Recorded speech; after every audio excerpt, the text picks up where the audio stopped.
তুমি আমারে কুকিলের গান শুনাও বন্ধু। আমি আমার সবচেয়ে ভরসা পার্সেন্ট লোকের দেড় দিয়েই প্রতারিত হইছি। আর সবচেয়ে বড় দুঃখটা আমি ওহিনী পাইছি। তারপরও যে আমি কখনো ভাবি নাই যে না, আমি কারো লাগে চলবো না বা কিছু করবো না।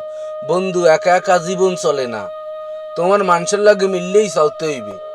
এর মধ্যে খারাপ থাকবে, ভালো থাকবে, ওর চরিত্র দেখাইবে, তোমার চরিত্র তুমি দেখাবা। তুমি যদি বন্ধু গুগল হইতে যাও আর যদি নেটওয়ার্ক না থাকে তাহলে তো কাম হইবে না। মানুষে গুগলে ঢোকার আগে দেখে নেটওয়ার্ক আছে কিনা, কারণ যদি নেট না থাকে গুগলে ঢুকতে কিচ্ছু হইবে না। গুগলে দুনিয়ার সব পাওয়া যায়, কিন্তু মোবাইলে যদি নেট না থাকে তা কিচ্ছু পাওয়া যাইবে না। গুগল হেকালে ফাঁকা ফাঁকা মনে হইবে। তা বন্ধু, তুমি যদি ঠিক থাও তাহলে দুনিয়া সব ঠিক। কেডা তোমার ক্ষতি করলে, কেডা তোমার উপকার করলে, ওইটাই লিগে যার যার চরিত্র, ওইটা ভাববে লাভ নাই। হ্যার চরিত্র হে দেখাইছে, তোমার চরিত্র তুমি দেখাবা।